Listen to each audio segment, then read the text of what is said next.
الحمد لله رب العالمين والصلاة والسلام على سيد الأنبياء والمرسلين وعلى آله وأصحابه أجمعين۔ ناظرین کرام، آج کی اس خصوصی اور روح نشست میں ہم ایک ایسی عظیم دعا کے بارے میں گفتگو کریں گے جو صدیوں سے اہل ایمان کے درمیان فقر، تنگ دستی اور حاجات کی حصولی کے لیے پڑھی جاتی رہی ہے۔ یہ دعا اللہ تعالیٰ کی عظمت، قدرت، رحمت اور بندوں پر اس کی خصوصی کرم کی یاد دلاتی ہے۔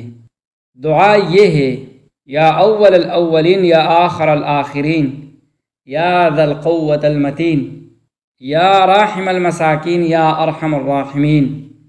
اے سب سے پہلے، اے سب سے آخر، اے مضبوط قوت والے، اے مسکینوں پر رحم فرمانے والے، اے سب سے زیادہ رحم کرنے والے۔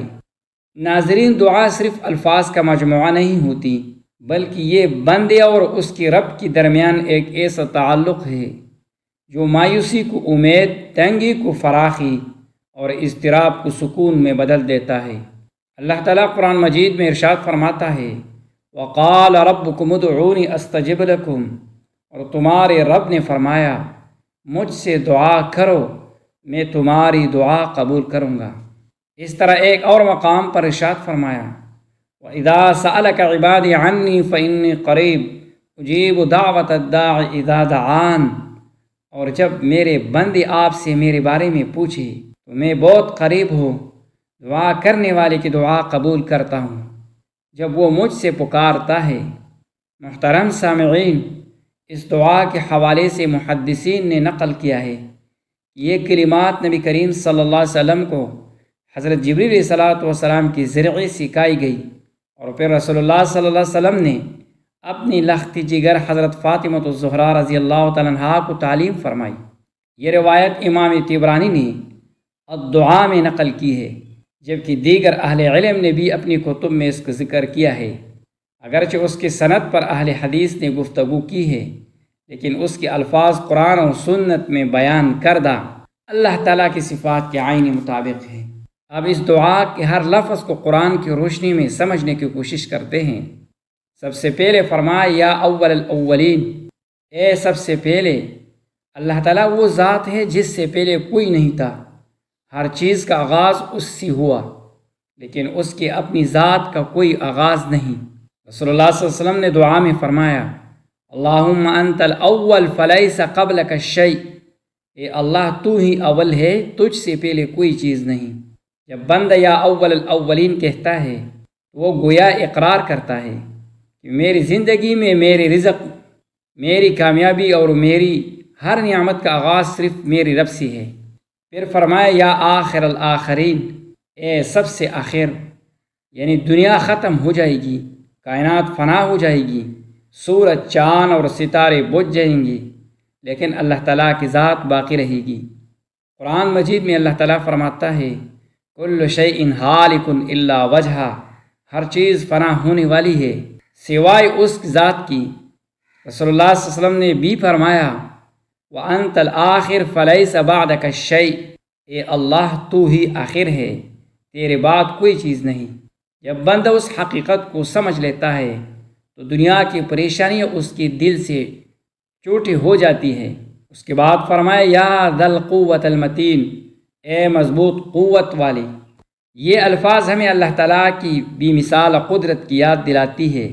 قرآن کریم میں ارشاد ہے ان اللہ هو الرزاق ذو القوة المتین، بے شک اللہ ہی رزق دینے والا، بڑی قوت والا اور نہایت مضبوط ہے۔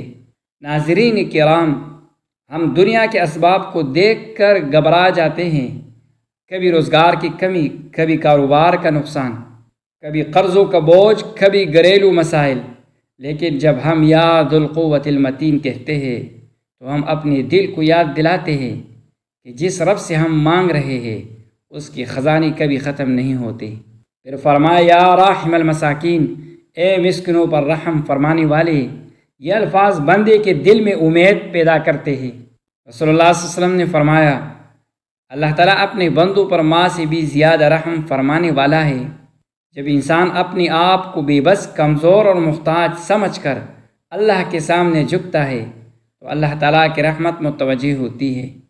حضرت موسیٰ علیہ السلام جب مدین پہنچی، نہ گھر تھا نہ مال، نہ کانا نہ کوئی سہارا، تب انہوں نے صرف اتنا کہا، رب انی لما انزلت الی من خیر فقیر، اے میرے رب تو جو بھی بلائی میری طرف نازل فرمائیے میں اس کا محتاج ہو۔ اور دیکھتے ہی دیکھتے اللہ تعالیٰ نے ان کے لیے کانی رہائش، نکاح اور عزت کا انتظام فرما دیا۔ پھر اس دعا کا آخری اور عظیم ترین حصہ ہے، یا ارحم الراحمین، اے سب سے زیادہ رحم کرنے والے۔ یہ وہ صفت ہے جیسے اللہ تعالیٰ نے قرآن مجید میں متعدد مقامات پر ذکر فرماتا ہے۔ حضرت ایوب علیہ السلام نے شدید بیماری اور آزمائش کے وقت یہ الفاظ کہیں، وَأَنْتَ أَرْحَمُ الرَّاحِمِينَ، اور تو سب رحم کرنے والوں میں سے بڑھ کر رحم فرمانے والا ہے۔ نتیجہ کیا ہوا؟ اللہ تعالیٰ نے فرمایا، فَاسْتَجَبْنَا لَهُ، بس ہم نے ان کی دعا قبول کر لی۔ ناظرین، یہ وہ اصول ہے جو ہمیں سمجھنا چاہیے کہ دعا صرف زبان سے نہیں بلکہ یقین، عاجزی، امید اور توکل کے ساتھ کی جاتی ہے۔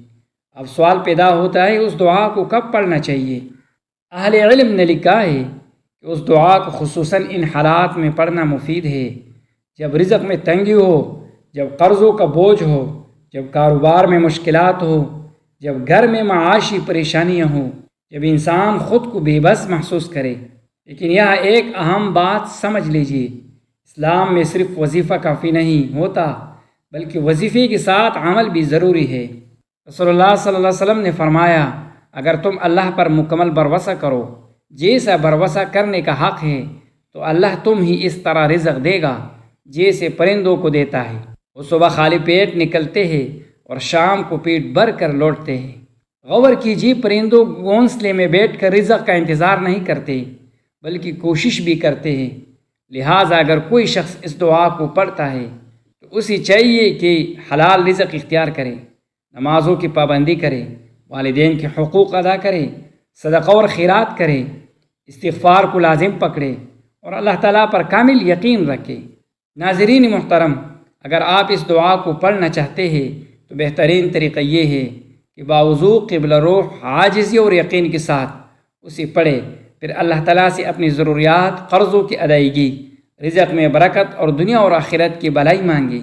آخر میں ہم سب مل کر یہ دعا پڑھتے ہیں، یا اول الاولین یا آخر الآخرین یا ذا القوة المتین یا راحم المساکین یا ارحم الراحمین۔